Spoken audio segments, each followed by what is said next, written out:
ಗುರುಭ್ಯೋ ನಮಃ ಹರೇ ಓಂ. ನನ್ನೆಲ್ಲ ಪ್ರೀತಿಯ ವೀಕ್ಷಕರಿಗೆ ಭಕ್ತಿಪೂರ್ವಕ ನಮಸ್ಕಾರಗಳು. ಎಲ್ಲರೂ ಕ್ಷೇಮವಾಗಿದ್ದೀರಾ ಅಂತೇಳಿ ಭಾವಿಸುತ್ತೇನೆ.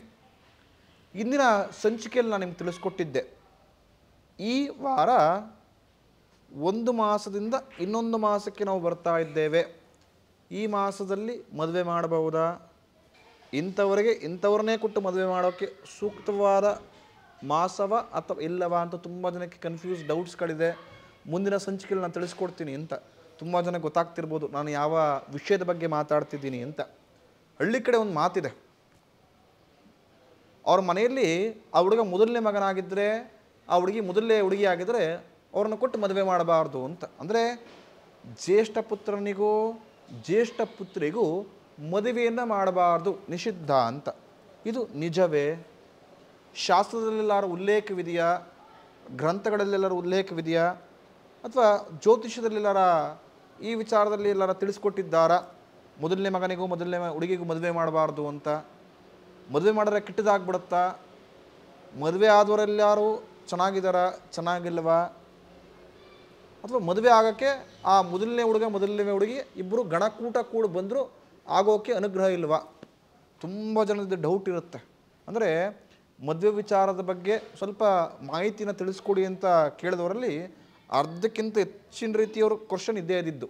ಅಂದರೆ ಒಂದು ಕುತೂಹಲ ಇರುತ್ತೆ. ಕೆಲವರು ಮೊದಲನೇ ಮಗ ಆಗಿರ್ತಾನೆ, ಇನ್ಯಾವುದೋ ಒಂದು ಹುಡುಗಿಯ ಜಾತಕ ತಂದಿರ್ತಾರೆ, ಅದು ಮ್ಯಾಚ್ ಆಗಿಬಿಟ್ಟಿರುತ್ತೆ, ಗಣಕೂಟ ಮ್ಯಾಚ್ ಆಗಿರುತ್ತೆ, ರಾಶಿಕುಂಡಿಯು ಮ್ಯಾಚ್ ಆಗಿರುತ್ತೆ. ಮದುವೆ ಮಾಡೋಕ್ಕೆ ತುಂಬ ಇಂಟ್ರೆಸ್ಟ್ ಇರುತ್ತೆ.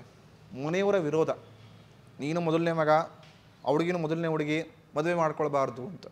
ಈ ಥರ ತುಂಬ ಜನ ಬರ್ತಾರೆ.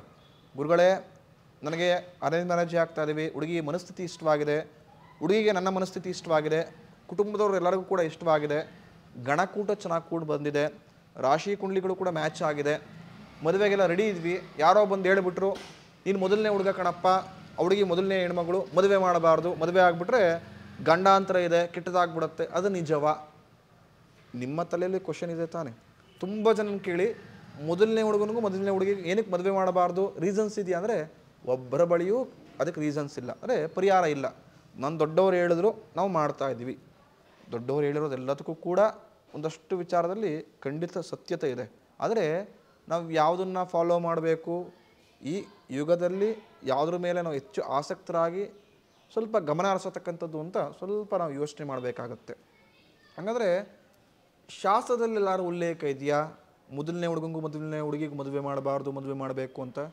ಖಂಡಿತವಾಗಿಯೂ ಎಲ್ಲಿಯೂ ಕೂಡ ಉಲ್ಲೇಖವಿಲ್ಲ. ನಾವು ಹೇಳತಕ್ಕಂಥದ್ದು ಗಣಕೂಟ ಮ್ಯಾಚ್ ಆಗಬೇಕು, ರಾಶಿ ಕುಂಡಲಿಗಳ ಮ್ಯಾಚ್ ಆಗಬೇಕು. ಎರಡು ಮ್ಯಾಚ್ ಆದರೆ ಮಾತ್ರ ಖಂಡಿತವಾಗಿಯೂ ನೀವು ಮೊದಲನೇ ಮಗ ಆಗಿರು, ಎರಡನೇ ಮಗ ಆಗಿರು, ಮೊದಲನೇ ಮಗಳಾಗಿರು, ಕೊನೆ ಮಗಳಾಗಿರು, ಮದುವೆನ ಮಾಡ್ಕೊಳ್ಬೋದು ಅಂತ. ಹಂಗಾದರೆ ಜ್ಯೇಷ್ಠ ಮಾಸದಲ್ಲಿ ಮೊದಲನೇ ಮಗನಿಗೂ ಮೊದಲನೇ ಮಗಳಿಗೂ ಮದುವೆ ಮಾಡ್ಬೋದಾ? ಇದು ಕೆಲವರ ಪ್ರಶ್ನೆ. ನೀವು ಹೇಳಿದ್ರಿ ಶಾಸ್ತ್ರದಲ್ಲಿ ಎಲ್ಲೂ ಉಲ್ಲೇಖವಿಲ್ಲ, ಯಾವ ಮಾಸದಲ್ಲಿ ಯಾವ ತಿಂಗಳಲ್ಲಾದರೂ ಕೂಡ ಶುಭ ದಿನಗಳಲ್ಲಿ ಮದುವೆ ಮಾಡ್ಬೋದು ಅಂತ. ಅಂದರೆ ಜ್ಯೇಷ್ಠ ಮಾಸದಲ್ಲಿ ಮಾಡ್ಬೋದಾ ಅಂತ ನಿಮ್ಮ ಬಳಿ ಏನಾರ ಕ್ವಶನ್ಸ್ ಇದ್ದರೆ ಖಂಡಿತ ಬೇಡ ಅಂತ ಹೇಳ್ತೀವಿ. ತುಂಬ ಜನ ಕರೆಕ್ಟ್ ಡೌಟ್ ಶುರು ಆಗಿರಬೇಕು. ಈ ಗುರುಗಳು ಏನಪ್ಪ ಈಗ ತಾನೇ ಹೇಳಿದ್ರು ಎಲ್ಲ ಮಾಸ ಎಲ್ಲರಿಗೂ ಮದುವೆ ಮಾಡ್ಬೋದು, ಈಗ ಜ್ಯೇಷ್ಠ ಮಾಸ ಬೇಡ ಅಂತಿದ್ದಾರೆ ಅಂತ. ಜ್ಯೇಷ್ಠ ಮಾಸ ಅಂದರೆ ನಾವು ಹೇಳ್ತೀವಿ, ಜ್ಯೇಷ್ಠ ಅಂದರೆ ಯಾರು? ಜ್ಯೇಷ್ಠ ಅಂದರೆ ನಿಮ್ಮ ಪ್ರಕಾರ ಏನು? ಮೊದಲನೇ ಮಗ ಮೊದಲನೇ ಮಗಳು. ನಮ್ಮ ಜ್ಯೋತಿಷ್ಯದ ಪ್ರಕಾರ ದೊಡ್ಡವರು ಅಂತ. ಜ್ಯೇಷ್ಠ ನಕ್ಷತ್ರ ಅಂತ ನೀವು ಕೇಳಿರ್ತೀರಾ ಅಂತ ಅಂದ್ಕೊಳ್ತೀನಿ. ಇರತಕ್ಕಂಥ ಅಷ್ಟೂ ನಕ್ಷತ್ರಗಳಲ್ಲಿ ಜ್ಯೇಷ್ಠ ನಕ್ಷತ್ರವೇ ಸ್ವಲ್ಪ ದೊಡ್ಡ ನಕ್ಷತ್ರ, ದೊಡ್ಡದ ನಕ್ಷತ್ರ ಅಂತ ಹೇಳ್ತೀವಿ. ಅಂದರೆ ಚಂದ್ರನ ಹೆಂಡತಿಯರು ಈ 27 ನಕ್ಷತ್ರದವರು ಅಂತ. ಚಂದ್ರನಿಗೆ ಮೊದಲನೇ ಹೆಂಡತಿ ಜ್ಯೇಷ್ಠ. ಆದರೆ ಚಂದ್ರನಿಗೆ ಜ್ಯೇಷ್ಠ ಮೇಲೆ ಸ್ವಲ್ಪ ಆಸೆ ಕಮ್ಮಿ ಇರುತ್ತೆ, ರೋಹಿಣಿ ಮೇಲೆ ಆಸೆ ಜಾಸ್ತಿ ಇರುತ್ತೆ. ಹಾಗಾಗಿ ಇಂದಿನವರ ಒಂದಷ್ಟು ಪದ್ಧತಿಗಳು, ಅಂದರೆ ಅವ್ರು ಮಾಡಿರ್ತಕ್ಕಂಥ ಒಂದು ಕಟ್ಟುಪಾಡುಗಳು, ಜ್ಯೇಷ್ಠ ನಕ್ಷತ್ರದವ್ರಿಗೆ ಈ ಥರ ಒಂದಷ್ಟು ಶಾಸ್ತ್ರದಲ್ಲಿ ಈ ಥರ ಸಮಸ್ಯೆಗಳಾಗಿತ್ತು. ಹಾಗಾಗಿ ಮೊದಲನೇ ಮಗಳನ್ನು ಕೊಡೋದು ಬೇಡ ಅಂತ ಒಂದಷ್ಟು ಜನ ಮನಸ್ಥಿತಿ ಇರುತ್ತೆ. ಇನ್ನು ಈ ಮಾಸದಲ್ಲಿ ಜ್ಯೇಷ್ಠ ಮಾಸದಲ್ಲಿ ಏನಕ್ಕೆ ಬೇಡ?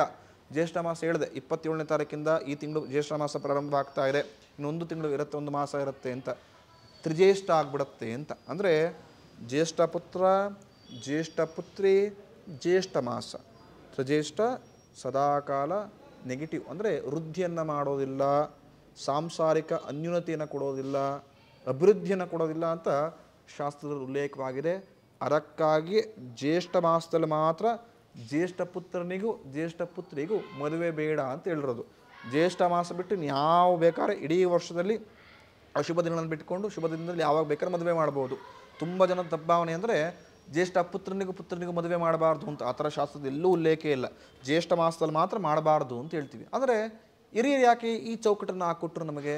ಅವ್ರು ಹಾಕ್ಕೊಟ್ಟಿರ್ತಕ್ಕಂಥ ಚೌಕಟ್ಟು ಸರಿನಾ ತಪ್ಪ ಅಂತ ಕೇಳಿದ್ರೆ ಶಾಸ್ತ್ರದಲ್ಲೂ ಉಲ್ಲೇಖವಿಲ್ಲ. ಆದರೆ ಅವರೊಂದಷ್ಟು ಮನಸ್ಥಿತಿಗಳು ಸರಿ ಅಂತ ವಾದಿಸ್ತೇವೆ ಕೆಲವರು ವಿಚಾರಗಳಲ್ಲಿ ಮಾತ್ರ. ನಾನು ಆಗಲೇ ಹೇಳಿದ್ದೆ, ಚಂದ್ರನಿಗೆ 27 ಜನ ಹೆಂಡತಿಯರು, ನಕ್ಷತ್ರಗಳು ಅಷ್ಟು ಜನ ಚಂದ್ರನ ಹೆಂಡತಿಯರಾಗ್ತಾರೆ. ಜ್ಯೇಷ್ಠ ಪತ್ನಿ ಸಮೇತ ಅಂತಲೂ ವಾಕ್ಯವನ್ನು ಬಳಸ್ತೇವೆ. ಅಂದರೆ ಮೊದಲನೇ ಹೆಂಡತಿ ಜ್ಯೇಷ್ಠ ಆಗಿರ್ತಾಳೆ, ಆದರೆ ಚಂದ್ರನಿಗೆ ಅವ್ರ ಮೇಲೆ ಅಷ್ಟು ಮನಸ್ಸು ಇರೋದಿಲ್ಲ, ರೋಹಿಣಿ ಮೇಲೆ ಆಸೆ ಜಾಸ್ತಿ ಆಗುತ್ತೆ. ಆ ವಿಚಾರಕ್ಕೆ ಬೇಡ ಅಂತ ಹೇಳ್ತೀವಿ. ಇನ್ನೊಂದು ತುಂಬ ನಾವು ಕಾಮನ್ ಆಗಿ ಯೋಚನೆ ಮಾಡಿದ್ರೆ ಪರಿಹಾರ ಸಿಕ್ಬಿಡತ್ತೆ. ಅಂದರೆ ಜ್ಯೇಷ್ಠ ಪುತ್ರ ಮೊದಲನೇ ಮಗನಿಗೆ ಪ್ರತಿಯೊಬ್ಬರ ಮನೆಯಲ್ಲೂ ಜವಾಬ್ದಾರಿ ಜಾಸ್ತಿ. ಅವನವನ್ನ ಮನೆಯನ್ನು ಸೆಟ್ಲ್ ಮಾಡ್ಕೊಳ್ಬೇಕು, ಮನೆ ಕಟ್ಟಬೇಕು, ವೆಹಿಕಲ್ಗಳು ತೆಗೆದುಕೊಳ್ಬೇಕು. ತಮ್ಮಂದಿರು ತಂಗಿರಿದ್ರೆ ಅವ್ರನ್ನೆಲ್ಲ ಮದುವೆ ಮಾಡಿ ಅವನು ಮದುವೆ ಆಗ್ತಾನೆ. ಜವಾಬ್ದಾರಿ ಜಾಸ್ತಿ ಇರುತ್ತೆ. ಒಂದು ಮನೆಯಲ್ಲಿ ಹೆಣ್ಮಗಳು ಇದ್ದರೆ, ಜ್ಯೇಷ್ಠ ಪುತ್ರ ಇದ್ದರೆ ಆ ಹೆಣ್ಮಗುವಿಗೂ ಜವಾಬ್ದಾರಿ ಜಾಸ್ತಿ. ಆ ಹೆಣ್ಮಗು ಕೂಡ ಸೆಟಲ್ ಆಗಬೇಕು. ಅವಳು ಹಿಂದೆ ಏನಾದ್ರು ತಂಗಿಂದಿರು ತಮ್ಮಂದಿರಿದ್ರೆ ಅವ್ರು ಆ ಹೆಣ್ಮಗುನೇ ನಿಂತು ಮನೆಯನ್ನೆಲ್ಲ ನಡೆಸಿ ಅವ್ರನ್ನ ಸೆಟಲ್ ಮಾಡಬೇಕಾಗತ್ತೆ. ಈಗಿನ ಕಲಿಯುಗದಲ್ಲಿ ಏನಾಗ್ಬಿಟ್ಟಿರುತ್ತೆ, ಕೆಲವೊಂದು ಯಾವುದೋ ಮಾಡೋ ತಪ್ಪುಗಳಿಗೆ ಪಾಪ ಮಕ್ಕಳುಗಳು ಅನುಭವಿಸ್ತಿರ್ತಾರೆ. ಅದು ತುಂಬ ಜಾತಗಳು ನಮ್ಮ ಹತ್ರ ಬರುತ್ತೆ. ಆಗಿರ್ಬೇಕಾದ್ರೆ ಜ್ಯೇಷ್ಠ ಪುತ್ರ ಪುತ್ರಿಯೇ ಜವಾಬ್ದಾರಿ ನೋಡ್ಕೊಂಡು ಇಡೀ ಜೀವನ, ಅರ್ಧ ಜೀವನ ಸಾಕಾಗ್ಬಿಟ್ಟಿರುತ್ತೆ ಅವ್ರಿಗೆ. ಅರ್ಧ ಜೀವನ ಅಂದರೆ ಹೇಗೆಂದರೆ, ಈಗೆಲ್ಲ ನಾವು 100 ವರ್ಷ 200 ವರ್ಷ ಖಂಡಿತ ಬದುಕೋಕ್ಕೆ ಸಾಧ್ಯವೇ ಇಲ್ಲ. ಈ ಕಲಿಯುಗದಲ್ಲಿ 70ರಿಂದ 80 ವರ್ಷ ಬದುಕಿದ್ರೆ ಗ್ರೇಟ್. ಅಂದರೆ ಅಂಥ ಆಹಾರದ ಪದ್ಧತಿಯಲ್ಲಿ ನಾವು ಬದುಕ್ತಾ ಇದ್ದೀವಿ ಅಂತ. ಅಂಥದ್ರಲ್ಲಿ ಒಬ್ಬ ವ್ಯಕ್ತಿಗೆ ಒಂದು 25-30 ವರ್ಷ ಆಗಿದ ತಕ್ಷಣ ಅವ್ನು ಅರ್ಧ ಜೀವನವೇ ಕಳೆದೋಗ್ಬಿಡುತ್ತೆ ಅಂತ ಅವ್ನಿಗೆ ಮನಸ್ಥಿತಿ ಬಂದಿರುತ್ತೆ. ಈ ಅರ್ಧ ಜೀವನ ನೋವುಗಳನ್ನು, ನಿಲುವುಗಳನ್ನು, ದುಃಖಗಳನ್ನು ಪರೀಕ್ಷೆಯಲ್ಲೇ ಕಳ್ಕೊಂಡ್ಬಿಟ್ಟಿರ್ತಾನೆ ಜ್ಯೇಷ್ಠ ಪುತ್ರ ಪುತ್ರಿ. ಮತ್ತದೇ ಅವರಿಬ್ಬರು ಒಂದು ಮಾಡಿದಾಗ ಏನಾಗುತ್ತೆ, ಜವಾಬ್ದಾರಿಗಳು ಇಬ್ಬರಿಗೂ ಕೂಡ ಸಮಾನವಾಗೇ ಇರುತ್ತೆ.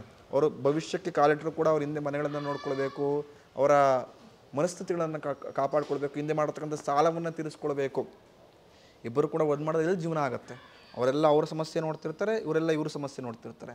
ಹಾಗಾಗಿಯೇ ದೊಡ್ಡವರು ಜ್ಯೇಷ್ಠ ಪುತ್ರನಿಗೂ ಜ್ಯೇಷ್ಠ ಪುತ್ರಿಗೂ ಮದುವೆ ಬೇಡ ಅಂತ. ಅಂದರೆ ಅವರ ಆಲೋಚನೆ ಇಬ್ಬರು ಜವಾಬ್ದಾರಿ ಇರತಕ್ಕಂಥ ಮನುಷ್ಯರು ಅಂತ.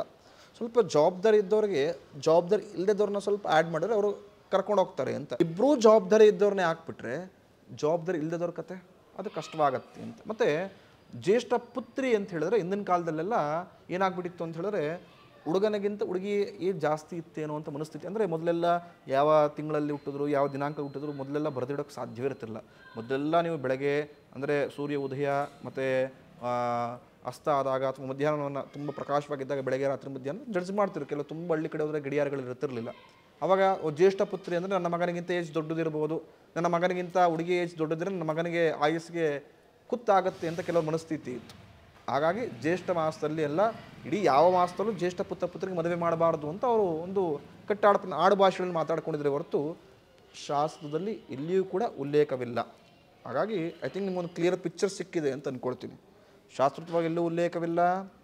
ಜ್ಯೇಷ್ಠ ಬಂದಿರೋದ್ರಿಂದ ಜ್ಯೇಷ್ಠ ಮಾಸದಲ್ಲಿ ಮಾತ್ರ ಮದುವೆಯನ್ನು ಮಾಡಬಾರ್ದು ಅಂತ ಹೇಳ್ತೀವಿ. ಅದನ್ನು ಬಿಟ್ಟರೆ ಗಣಕೂಟ ಕೂಡ ಬಂದರೆ, ರಾಶಿ ಕುಂಡಲಿ ಮ್ಯಾಚ್ ಬಂದರೆ ಖಂಡಿತ ಮಾಡ್ಬೋದು.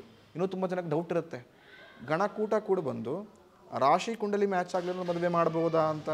ಖಂಡಿತ ಇಲ್ಲ. ತುಂಬ ಜನಕ್ಕೆ ಹೇಗೆ ಅಂದರೆ, ನಮ್ಮ ಹತ್ರ ಎಷ್ಟೊಂದು ಪ್ರೊಫೈಲ್ಗಳು ಬರುತ್ತೆ, ಮದುವೆ ಆಗಿಬಿಟ್ರೆ ಸಾಕು ಅಂತ ಅವ್ರ ತಂದೆ ತಾಯಿ ಮನಸ್ಥಿತಿ ಇರುತ್ತೆ. ಅವ್ರಿಗೇನಂದರೆ, ನನ್ನ ದೊಡ್ಡಪ್ಪನ ಚಿಕ್ಕಮ್ಮನ ಮಕ್ಕಳು ಮದುವೆ ಆಗ್ತಿದ್ದಾರೆ, ಇವ್ರಿಗಿಂತ ಏಜ್ ಆಗಿರೋರೆಲ್ಲ ಮದುವೆ ಆಗಿಬಿಟ್ಟಿದ್ದಾರೆ, ಇವ್ರಿಗಿಂತ ಚಿಕ್ಕವರೆಲ್ಲ ಮದುವೆ ಆಗಿಬಿಟ್ಟಿದ್ದಾರೆ, ನನ್ನ ಮಗನಿಗೆಲ್ಲ ಇದ್ರೂ ಹೆಣ್ಣು ಸಿಗ್ತಾ ಇಲ್ಲ. ಯಾರೋ ಒಬ್ಬರು ಮದುವೆ ಮಾಡಿಕೊಟ್ರೆ ಸಾಕು ಅಂತ ಅರ್ಧಕ್ಕಿಂತ ಹೆಚ್ಚು ಬರತಕ್ಕಂಥ ಮನಸ್ಥಿತಿ ಹೀಗೆ ಇರುತ್ತೆ. ಅವರೆಲ್ಲರೂ ಕೂಡ ಶಿಕ್ಷಕರಂತರಾಗಿರ್ತಾರೆ, ಒಳ್ಳೆ ಶಿಕ್ಷಣ ಪಡೆದುಕೊಂಡಿರ್ತಾರೆ ಅವರೆಲ್ಲರೂ ಕೂಡ.